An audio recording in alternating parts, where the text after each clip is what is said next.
Good morning, everybody, and welcome to this Bright Blue and SSE Thermal virtual event where we're discussing the future of hydrogen, hype or hope.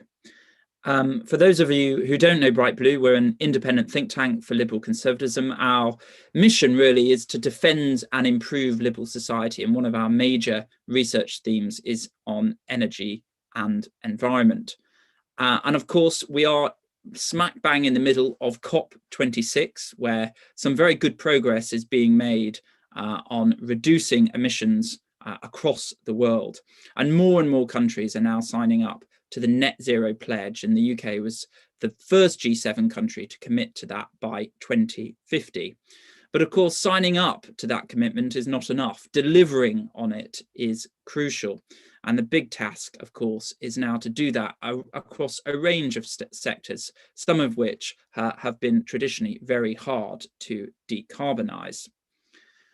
We need to do that to obviously to minimise the global temperatures rises very crucially.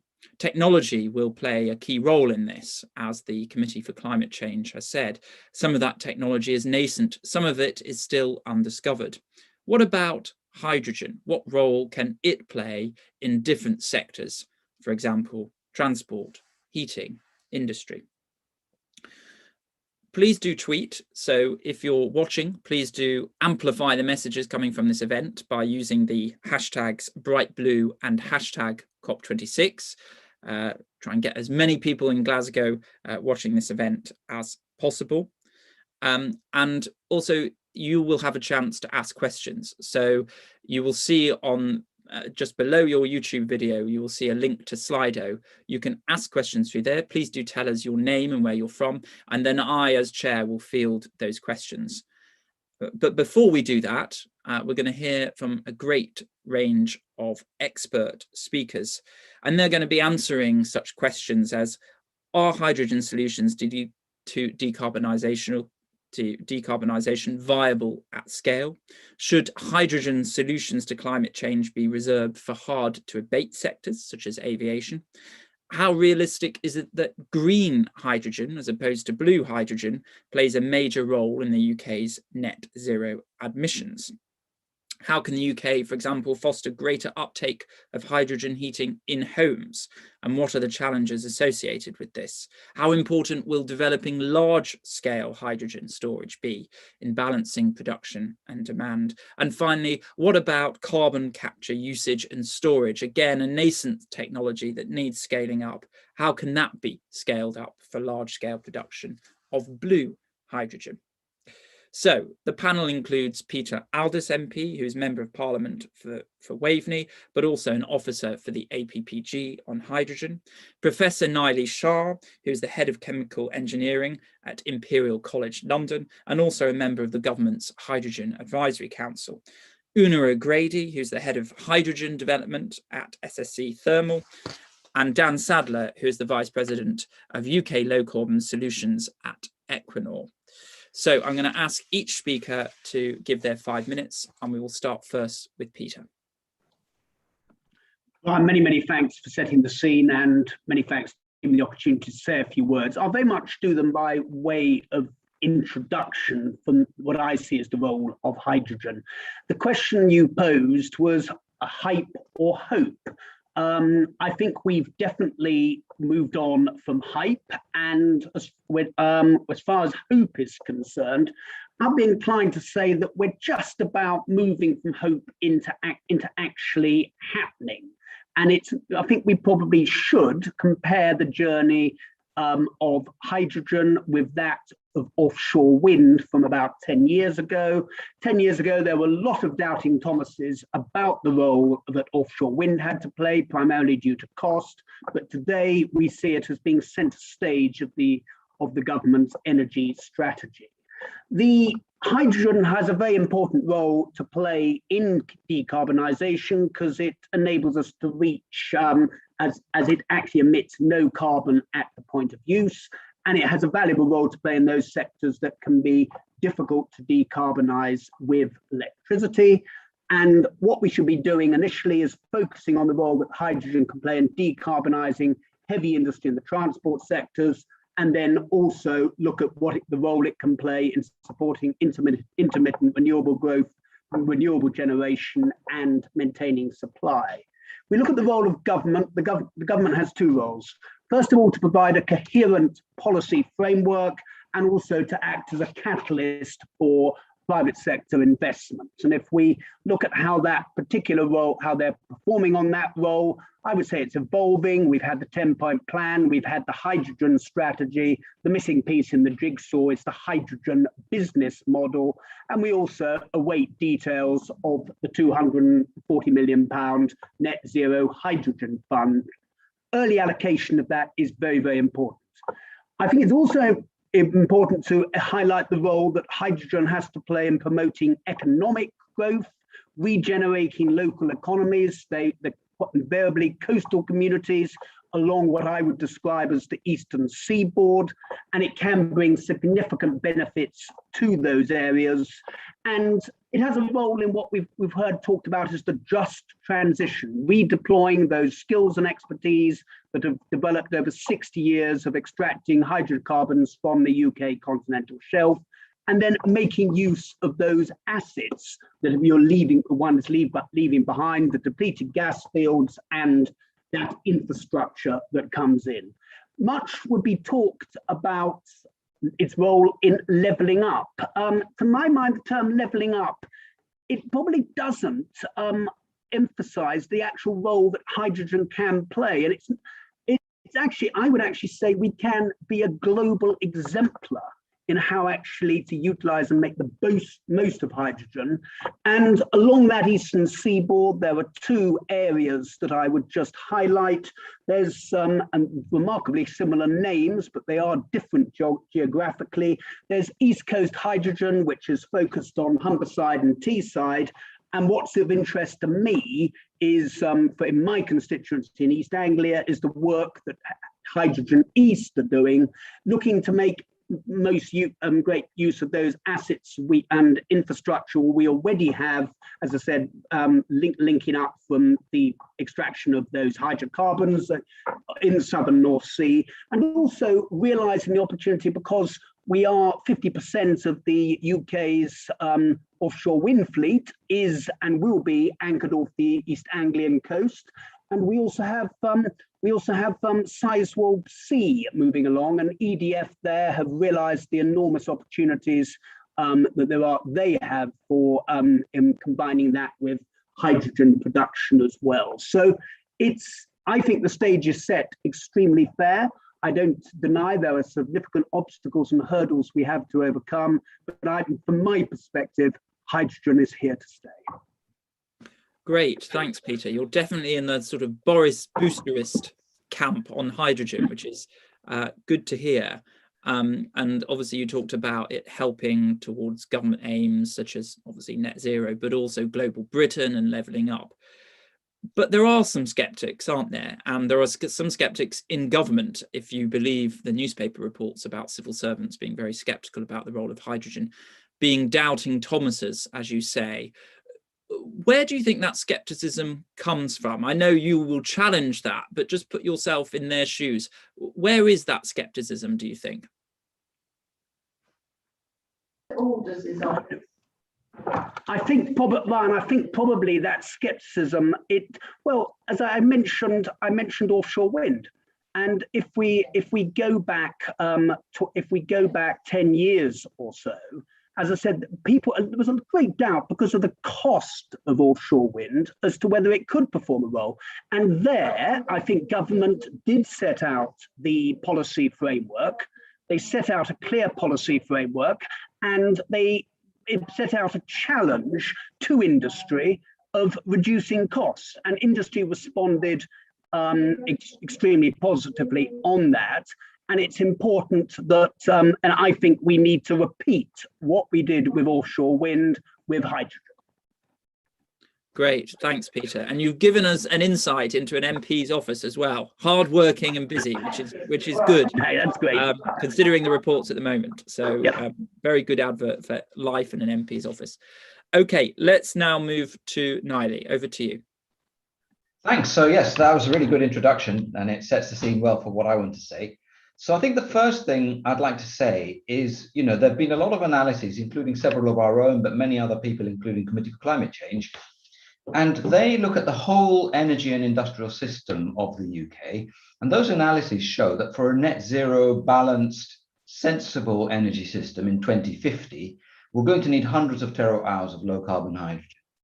And actually, trying to run a net zero energy system without hydrogen is almost impossible. So for your question about the skeptics, I think, that there may be other possible ways of delivering that, but they'll be much more complicated and much more expensive. If you really, for some reason other than, looking at a balanced system, really want to exclude hydrogen, it becomes very, very difficult. So we know that in 2050, the net zero energy system and industrial system and transport system will be using good amounts of hydrogen. And we also know, what role hydrogen might play in that 2050 system. So I think the real challenge we face at the moment is we've got 30 years to work out how do we get from where we are today to where we want to be. And I think that's why we're having a lot of debate on this topic. It's this interim bit, especially the next 5 or 10 years. What are the sensible, low regret things to get on with? So my view is always, don't do the difficult things first. Find the sensible niches where hydrogen is going to become very important very quickly, and then grow out, the hydrogen system from there. So the implication of that is I see, especially now that we've started to think about priority areas for industrial decarbonisation and regional energy strategies, I would see large-scale hydrogen hubs appearing at low-carbon industrial clusters, particularly, as we heard, on the east coast of England, so particularly Humberside and Teesside, and actually in the northwest as well, in the sort of Merseyside area. Those hydrogen hubs, they will initially need to be driven primarily by blue hydrogen, because that's how we can get to scale quickly, and we can get to within an economic performance of the hydrogen system, which would be commensurate with its use in low carbon industrial clusters. What will happen is that production in those hubs will then be supplemented by green hydrogen, which will grow a lot over time. And a lot of the analyses say that by 2050 we might have about half each of blue and green. Now, early on, which is the bit again which we need to focus on, we would see those hubs primarily driving industrial cluster decarbonisation, but quite quickly we'll see that blue hydrogen leaking out into other sectors. It will be supporting transport fleets locally, especially big logistics fleets, maybe some local authority transport, public transport, because they'll have access to local and regional low carbon hydrogen. Also, what we'll likely see is that we'll get confidence in using hydrogen in the gas grid. We'll see changes in the regulations in terms of the percentage of hydrogen that can be used in local gas distribution networks. And so we would expect to see a percentage of hydrogen entering the grids and being used for commercial and residential heating. And then what we expect to see over time is that these very regionalized systems will start to become interconnected, and we'll start to develop some degree of a national system for producing and distributing and storing hydrogen. Now, I should say a few words about storage. Again, gas storage, of course, has been a very hot topic over the last couple of months, and hydrogen is certainly going to need to provide some storage flexibility, both for regional variations in commercial and residential heat demand, and to account for the fact that you can't run a whole energy system that is designed to meet peak demand of everything, which typically happens on a winter evening, because then it's rather oversized for really what it needs to deliver the rest of the year. So the way you get away from that is to store energy in some form or other. And of course, we will be having to move away from natural gas as being the biggest storage system. So we'll see some degree of hydrogen storage at large scale, and we'll have to see to what extent that can be complemented by international trade in hydrogen, because what we've seen with natural gas is the business case for storage was somewhat reduced by the fungibility of LNG and the global trade. But of course, we've also seen that global trade in natural gas is not as reliable as we might have thought. So for energy security reasons, I would imagine we would see considerable amounts, again, probably tens to hundreds of terawatt hours worth of hydrogen storage. And what we'll also see is this large amount of hydrogen being used in the future energy system. It might not always be in the form of molecular hydrogen. I think we'll find that there are certain areas where hydrogen is an important part of the energy system, but at an end use, it will be in the form of, for example, a synthetic hydrocarbon fuel, perhaps for aviation, and a marine fuel, which might be ammonia or some other synthetic fuel again. So thanks very much. I'm looking forward to your questions. Great, thanks, Nilay. Very rich and granular information there. Just two questions from me. The first is around the role of hydrogen in the heating network. And as you say, there are trials going on at the moment. We at Bright Blue did a report a couple of years ago, chance to plug a report, which I always use these platforms to do, called Pressure in the Pipeline. And we talked about a new low carbon obligation on gas suppliers to increase the amount of low carbon gas coming into the network, which the government then adopted. Of course, hydrogen is one of those sources. When are we likely to see the confidence and the evidence to say, actually, we can really increase the amount of hydrogen going into the network? First. Second question is, who are the leading countries in terms of hydrogen across the economy, and what are they doing which we can learn from? Good questions. So I think that the trials that are going on in various places, including in Spade Adam and the like, are really looking at some really practical issues around high hydrogen cookers and boilers and the pipework and the metering.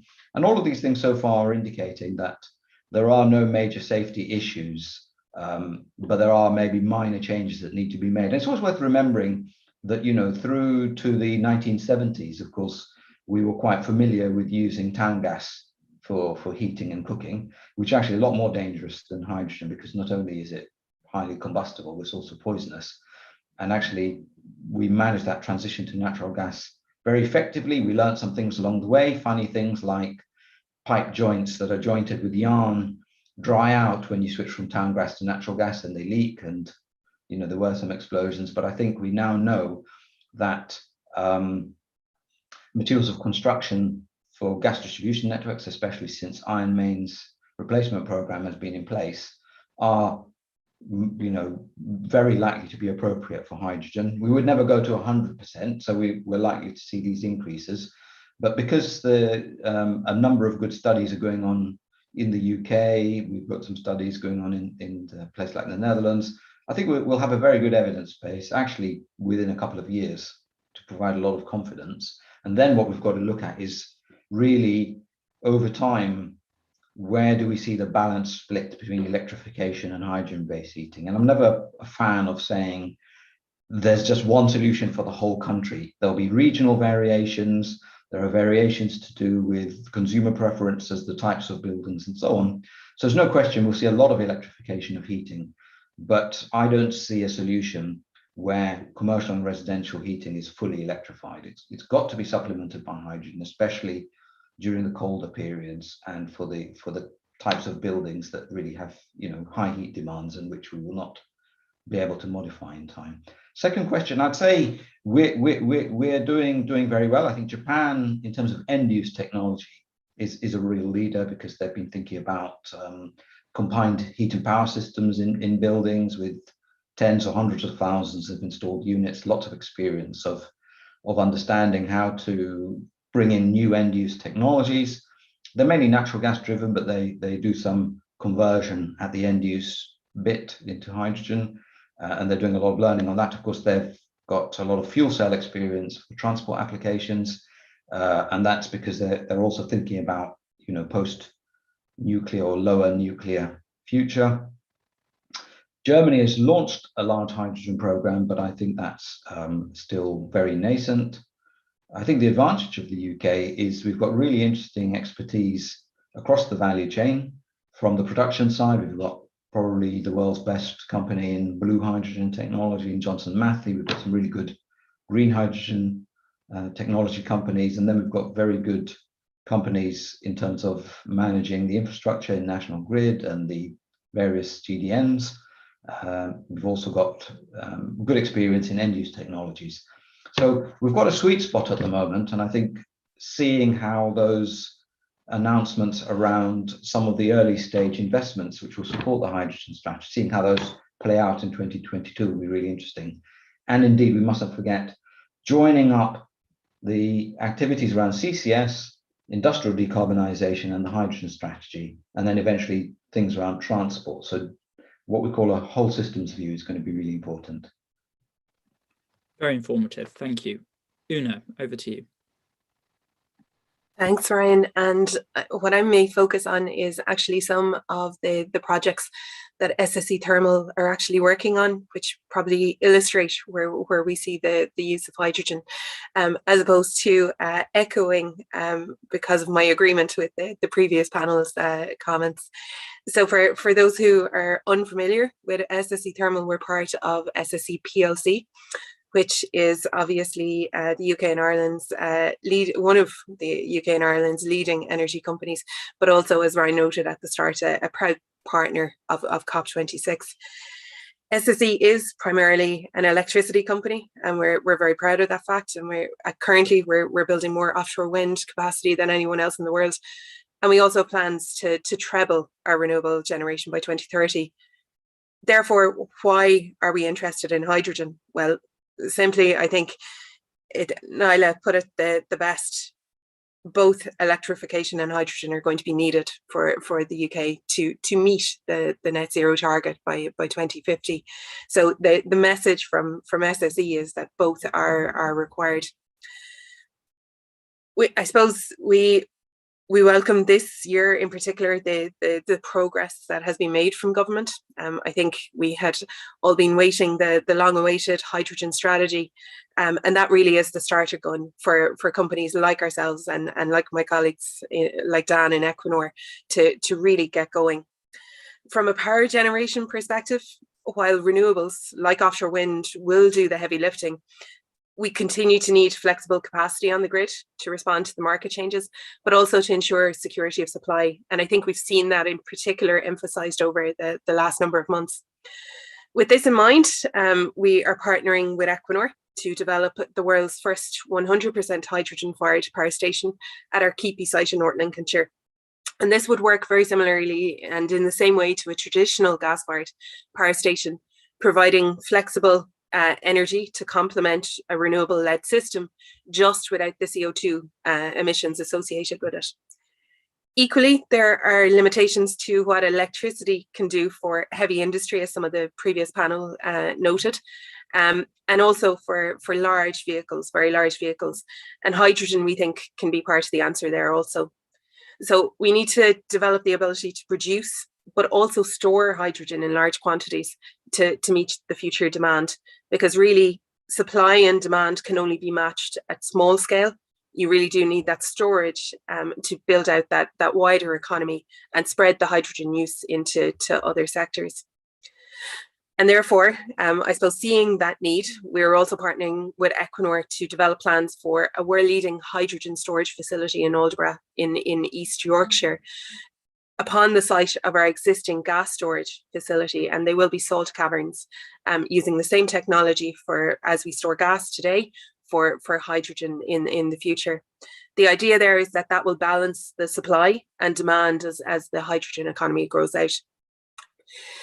The ability to store hydrogen also means we have a way of storing low carbon energy for use in periods, as I said, of low renewables output. And that kind of helps answer the question of what do we do with regards to low carbon electricity when the wind isn't blowing and the sun isn't shining. So all in all, I think we believe that hydrogen will be crucial in providing that solution to the backup that's required for a renewables-led system. But to meet our net zero goals, we kind of believe we need rapid action now. So hydrogen can make that difference in this decade.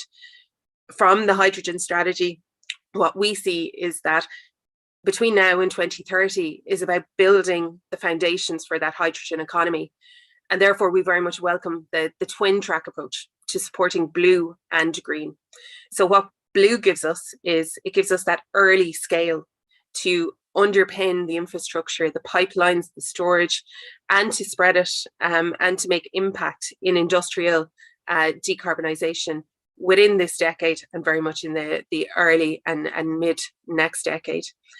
But we also do, as obviously a renewables company, see the value that can be created through electrolysis and green hydrogen. So with no established hydrogen market in the UK, if we're serious about reaching net zero, we need to act fast and we need to get that infrastructure and those projects and support in place to tackle those hard to abate it. And that's why a twin track approach really is vital.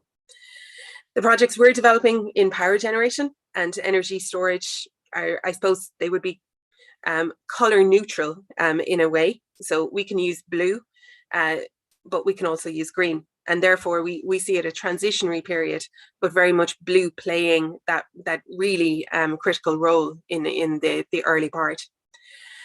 I suppose, as some of the previous panelists said, though, it's not just about the projects, it's about the socio-economic benefit. And what we already see from our involvement together with Equinor and many other partners in the industrial clusters is the socio-economic benefit that can be brought to the heartlands really of the UK, safeguarding jobs, but also optimizing and learning our lessons from the offshore wind industry of how we can, I suppose, give a shot in the arm to the local supply chain opportunities within those regions. And I suppose our presence in the Humber across a number of sites, it's really important to us that hydrogen, I suppose, really stems from those industrial clusters where you have the demand, where you have the production, and also for us now where you have or will have that storage to widen out the usage across the hydrogen economy. Great, thank you, Una. Lots of consensus on this panel, so we can't be having that. So I'm going to challenge you a bit, which is, some environmental campaigners say, blue hydrogen is not the answer here for decarbonisation. And green hydrogen still very nascent, still quite far off. So, blue hydrogen shouldn't be playing a role. This is not good for the decarbonisation agenda. What's your response to that? I think that the path to net zero it's a path and it's a journey and it's a transition. And I think, yes, you can have the binary answer, but we are building a system from scratch. We do have limited hydrogen production in the UK, but we are really building a whole industry from scratch here, and that is complex. So I think what we do need is we need to make progress between now 2030 and in the 2030s. 2040 and 2050 are 2 additional decades. So it is really a transition to that. But what blue hydrogen does give us is it does give us immediate emissions reductions in industries that electricity will never be able to be the solution, like industrial processes, high heat industrial processes. And therefore, in order to make those impacts and to build those foundations in these decades, particularly this decade and our next decade, blue hydrogen is going to be the one that underpins that. Now, what we would say is that what the government needs to do is really live that twin track approach. So it needs to be progressing green at the same time so that we do have that green ability to transition to in larger scale as we have a larger build out of wind, offshore wind.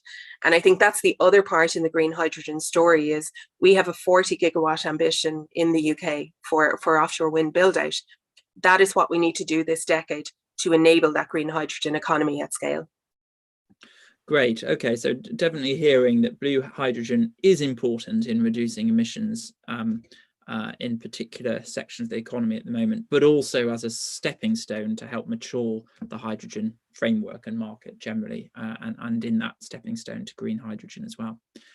Great. Okay, just a reminder to people who are watching at home, please do ask questions through Slido. The link is below your YouTube channel, or the screen that you're watching on.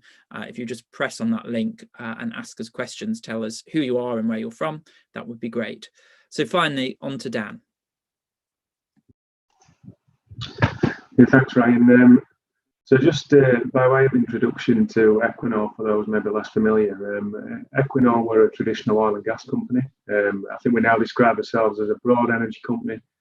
I think we're probably uniquely placed globally, actually, in terms of talking across the debate on blue and green. I say that because Equinor are the only commercial CCS operator in Europe, operating carbon capture and storage on the Norwegian continental shelf, so the other side of the North Sea. For 25 years at Sleipner, for 12 years at Snorvik, and we're also just in the process of building Northern Lights, which is a CO2 shipping import terminal. We also own and operate the Chelbergodden methanol plant with 700 megawatts of autothermal and steam methane reforming-based hydrogen production. That's currently great. But we're also a growing wind major, building the world's biggest wind farm at Dogger Bank with our colleagues at SSE. Building the offshore wind farm at New York, and also building the world's first floating wind farm off the coast of Scotland. So I think well versed across the energy landscape there. So just to answer some of the questions that were posed at the start a little bit more directly, maybe. Are hydrogen solutions available and viable at scale? Yes. Over the last 40 years, on average, the world has added between 3.5 and 7.5 gigawatts per annum of hydrogen. So the supply chains are there, the technology is there. What that hydrogen's been is predominantly based on the chemical market, and it's not been low carbon. So the question isn't can we produce hydrogen at a viable scale? It's can we produce low carbon hydrogen at a viable scale? And the answer to that is yes. And that's because the UK is uniquely placed in terms of its resource availability and geology to really accelerate the onset of the hydrogen market. And I would say to one of your earlier questions, Ryan, that the UK I see as the forerunner and Equinor sees as the forerunner because of its unique geology and markets and resource availability, but also its pragmatic approach to blue and green. It really isn't a competition. To grow a market, you need scale, you need the right technology at the right scale at the right time, and then that can facilitate a longer transition. So in terms of blue hydrogen, we've looked at the Humber, and the Humber I see as kind of the perfect storm of everything you need for building a hydrogen economy. It's got diversity of end-use markets, from chemical production to steel to refineries to flexible power generation, and obviously transport peppered across there. It has onshore geology such as Aldous, which Una mentioned, for storing hydrogen at scale. It has an abundance of natural gas for production of blue hydrogen, and then it has access to the southern North Sea for carbon capture and storage. And it also has a growing amount of renewables for introducing more and more green hydrogen over time, including Dogger Bank, which will land in Teesside, and just north of Hull at Creek Beck. So to use the government's term, it truly is a super place in terms of renewables, low carbon technology, hydrogen and CCS. So the perfect place to start an at-scale hydrogen economy. H8 Sol 10 will be a 600 megawatt blue hydrogen production facility in the first instance, and that will fuel switch the Saltend Chemical Park, reducing emissions by 1 million tonnes per annum. That should be commissioned by 2026, using technology available today, delivered by one of the best in class in the world. I think in terms of how we scale CCS, just maybe so the listeners are aware, again, the UK is incredibly fortunate, and that's because of all Europe's carbon capture and storage availability. Over 2/3 of it is shared between the UK continental shelf and the Norwegian continental shelf. Gigatons worth of storage, well understood storage. And so the UK is in a position to not only decarbonise its own economy and build the hydrogen economy quicker, but also potentially to actually facilitate a service to mainland Europe who don't have the same facility as the UK. And that creates jobs and economic benefit as well. In terms of where should you start, it's an interesting question. You certainly shouldn't reserve hydrogen production to the hard-to-abate sectors. I mean, I know the comment was aviation, and that's because you need credible supply and demand to grow the market. You don't want to delay the market. And the credible supply and demand at the moment is blue hydrogen producing the scale. The scale justifies the infrastructure with credible off-takers such as flexible power generation that justifies the infrastructure. If you're trying to build hydrogen pipelines between supply and demand regions, you can't do that at small scale. You know, it's akin to filling the ocean up with a tap. You need to have scale to justify the infrastructure. The infrastructure then accelerates the market. It might start with flexible power, but it then may be used for steel, transport, and even expanding beyond the industrial clusters into heat alongside government policy decisions. So you really have to get the right technology at the right scale at the right time. We have all the ability to do that in the UK. Blue produces the backbone. It opens the market to green because it's not constrained in terms of its end users. It can just trade into that bigger hydrogen market. And from there, we should accelerate green production over time. But remember the markets. We've got an export opportunity with ammonia, trading hydrogen on the international market, potentially to places like Germany and Japan, because we can produce it at scale far quicker.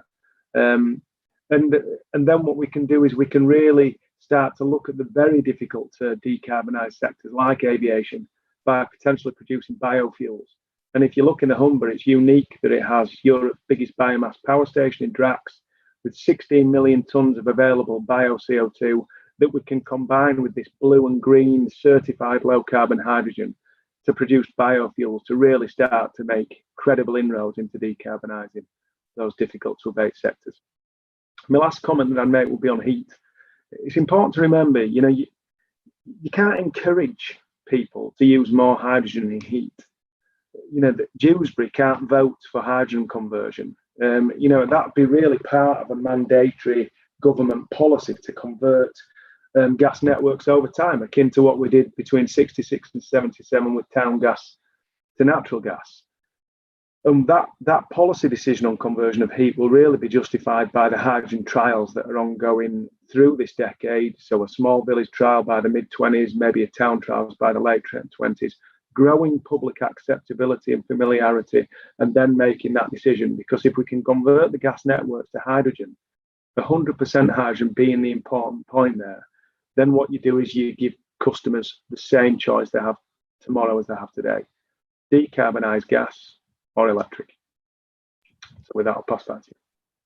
Great, thank you, Dan. Very, very, very informative there. I've got some questions coming through from the audience. So one is from, and I'll come to you on this, Dan, one is from James Suraley, who says, how quickly do you believe the existing pipelines can accommodate hydrogen safely? And another question, again, I'll pose this to you, Dan, which is from an anonymous person who asks, is hydrogen heating in homes compatible with smart traditional meters? If not, surely this would be a gigantic barrier. So 2 questions for you there, Dan. Okay, well, firstly, very good questions, and thanks to the audience for them. So the pipelines issue. Pipelines transport gas. So what we have to do is we have to look at the type of pipeline. We have to assess a full range of factors, including its age, its pressure, its material composition, so that we know that if we are going to reconvert high pressure transmission pipelines to hydrogen, that they are fit for purpose and safe. And that's what the gas industry has done for many years. Repurposing the distribution networks is different. These are low pressure polyethylene run systems, which we can convert, but that's only by a policy decision on heat. So the way we're looking at it in the Humber is actually starting to build a new hydrogen transmission system linking all the major industrial clusters. So there's no issue about can we convert one from another, because the other thing we need to remember is we still need the natural gas pipelines. Gas-fired power stations, British Steel, big industrial use, and indeed the networks are still provided critical energy supplies through those pipelines. So it's not just a question of integrity, it's a question of timing. So we have to start the economy, linking the big emitting regions where we can make tangible impact on climate change obligations, and then look to what we have and make sure we optimise its reuse as we phase one gas out and bring a new low carbon gas in. So it's integrity and time. In terms of the next question, metering is an issue, but actually that's the smallest issue.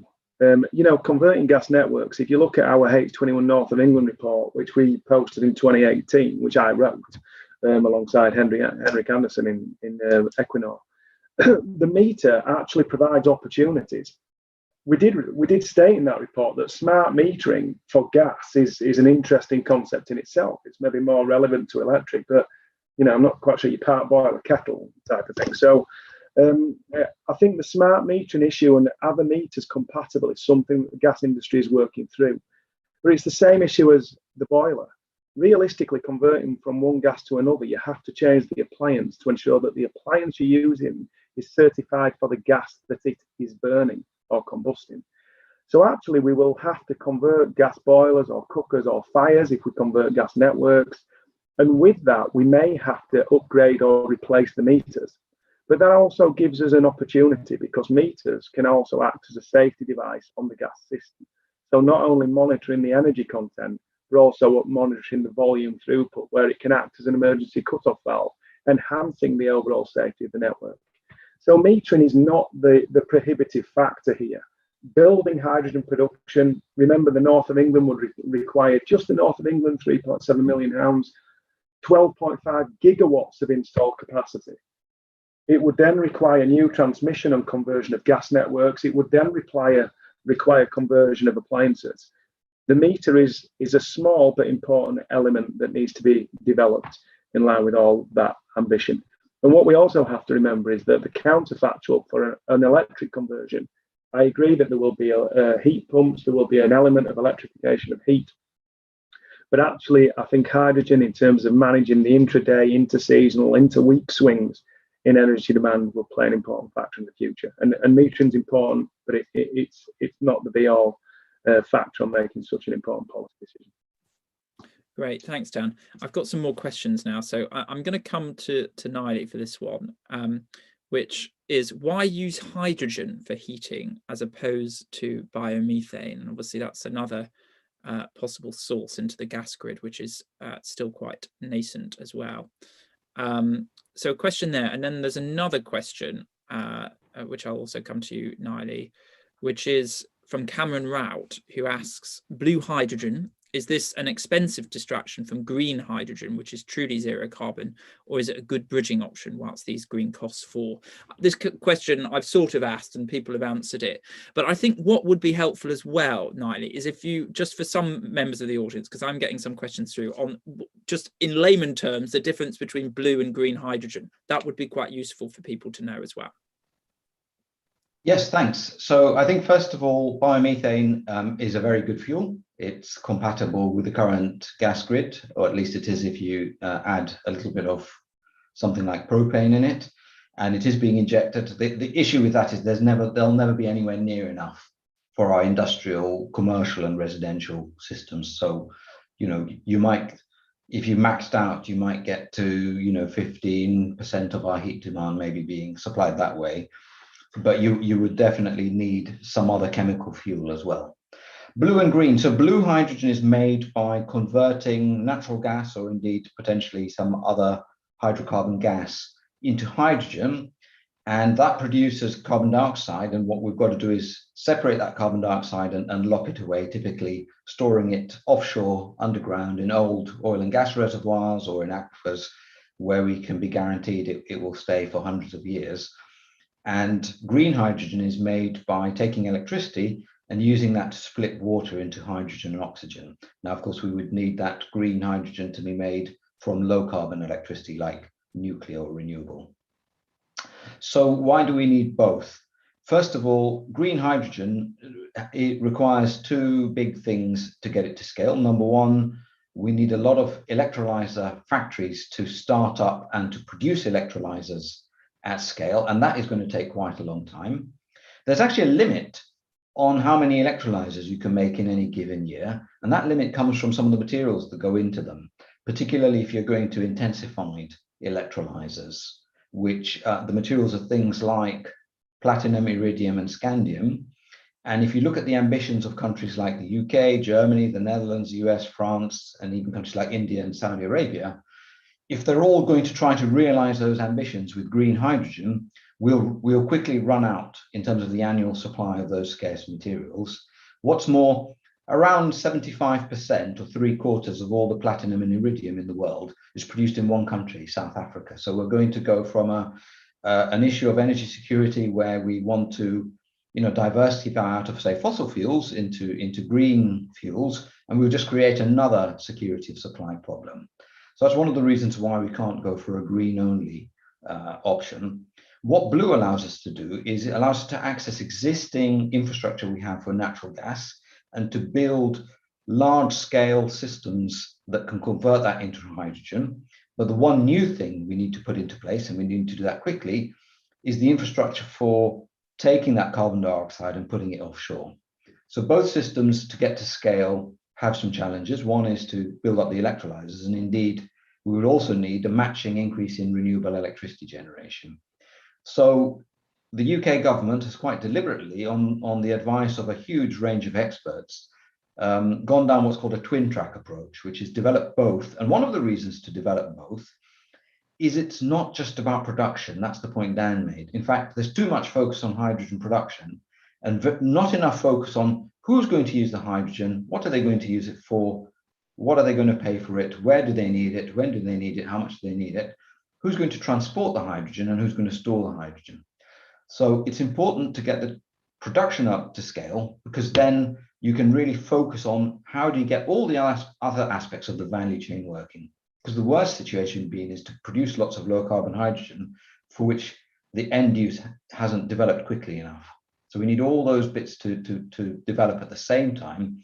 And that's one of the reasons why for a long time we're going to need both those, and indeed there are other ways of making low carbon hydrogen. One good thing the government has done is it's developed an outcome-based standard that's out for consultation for low carbon hydrogen. So instead of saying, in a prescriptive way, you've got to make it this way or that way, it says, what we will certify as low carbon hydrogen needs to meet a certain specification in terms of how many grams of CO2 equivalent per megajoule of product is produced. And we don't really mind how you make it, as long as you can meet this standard. And I think that's exactly the right way to go.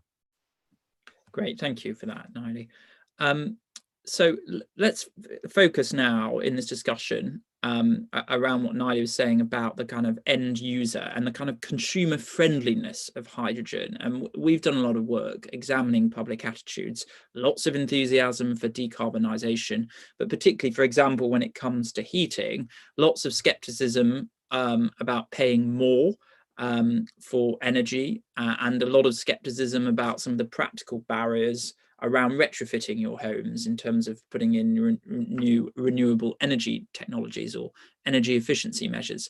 So there's lots of appetite out there for decarbonisation and lots of support for the net zero agenda. But when it comes to, personally, the changes you have to make, maybe the costs that you have to bear, there's a bit of skepticism about that. So let's just focus on hydrogen and think about its consumer friendliness. And Peter, I want to bring you into that in terms of the consumer friendliness of hydrogen, maybe relative to electrification in other areas. Interested in your thoughts on that, and particularly a question that I have from another Peter, who says, will existing engines be able to be converted from petrol to hydrogen power? So again, that kind of consumer friendliness and ease of the transition into which to use hydrogen. Interested. I think if on that first last question, Ryan, I would probably just need to sort of the more technical experts to just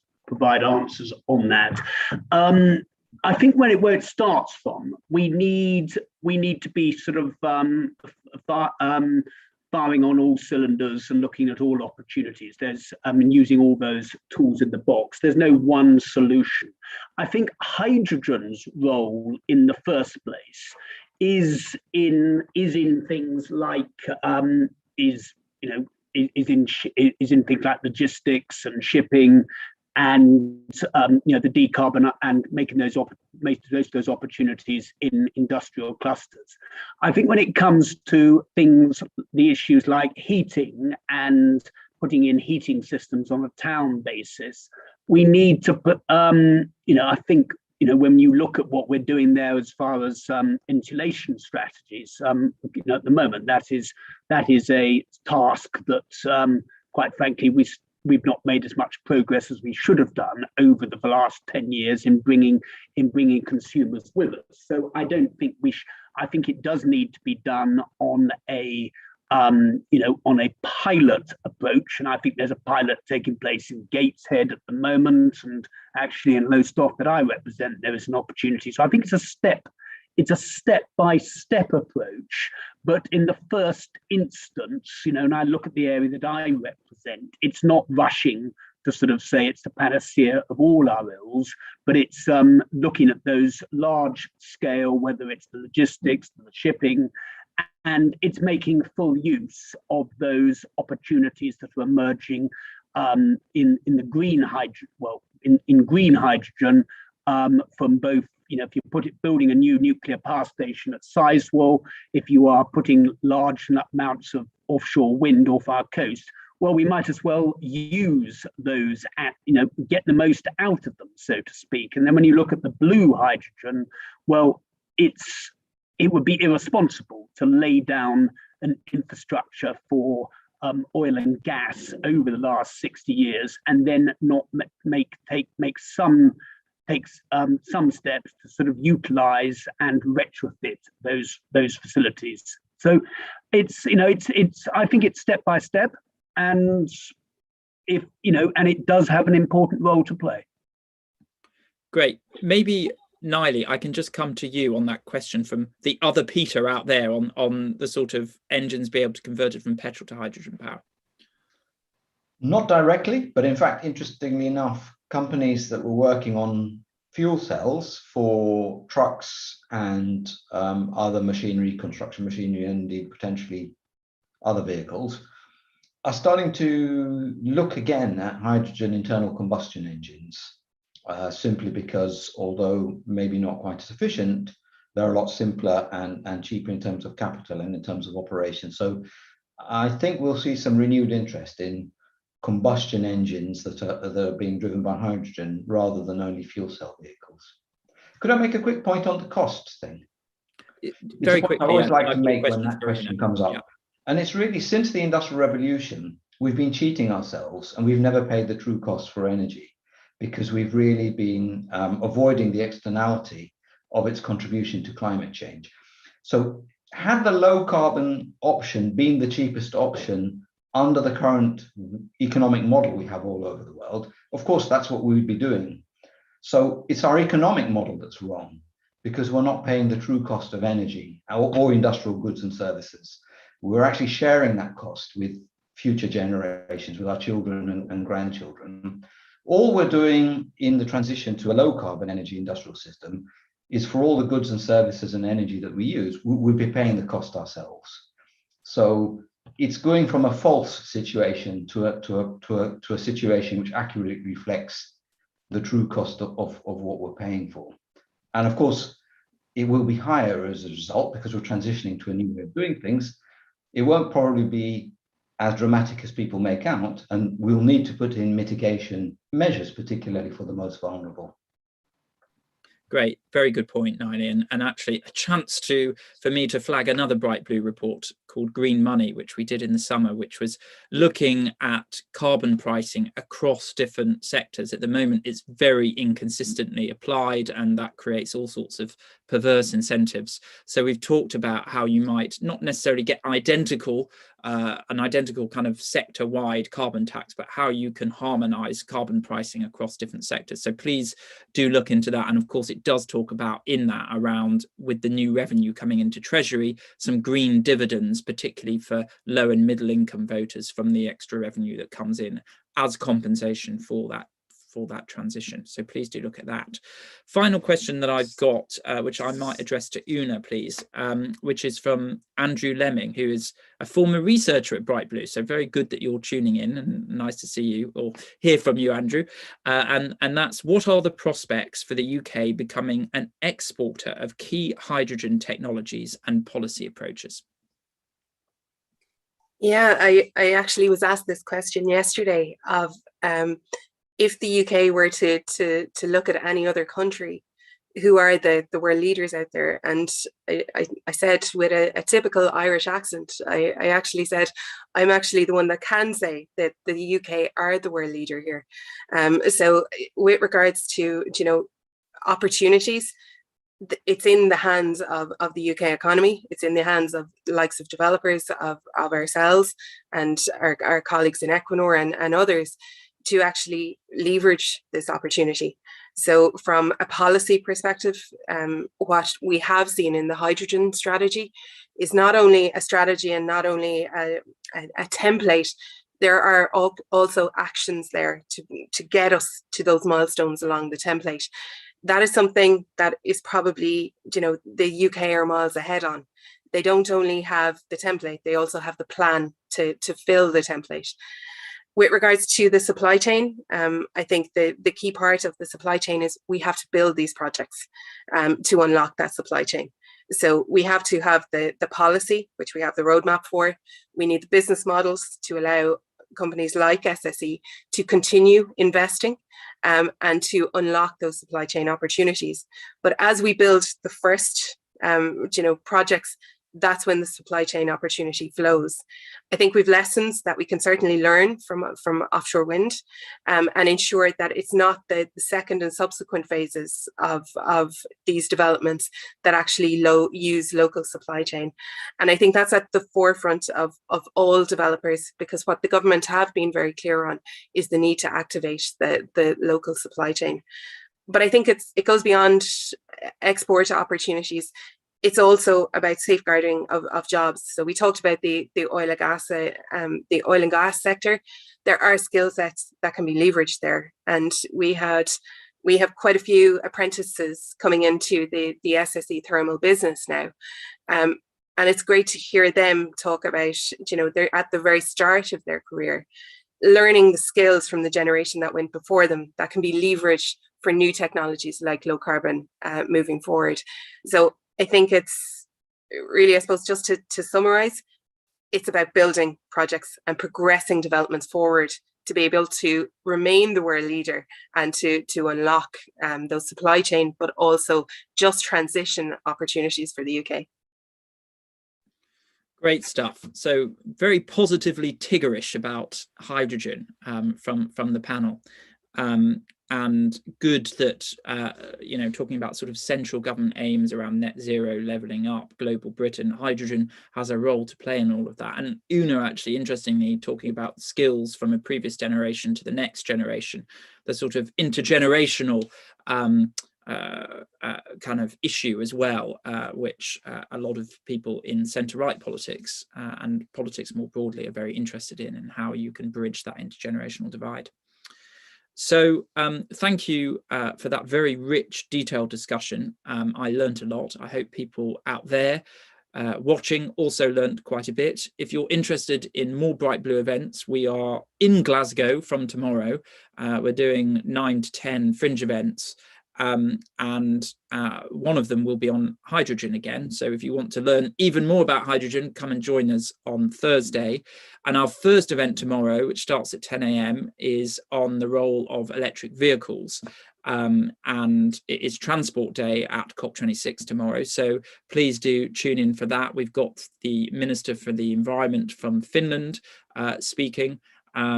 And we also have a range of other international delegates speaking across our COP26 programme. Sorry, the Finnish minister is speaking at another event. The EV event, we have someone from California actually speaking, and California has introduced the zero electric vehicles mandate, which the UK is now keen to replicate. So please, if you want to come and learn more about that, please join in to that event tomorrow at 10. So a final thanks to SSE Thermal for partnering with us on the event. Thank you everyone for watching, and thank you to our 4 excellent speakers, Dan, Una, Nilay and Peter. Very grateful for your time.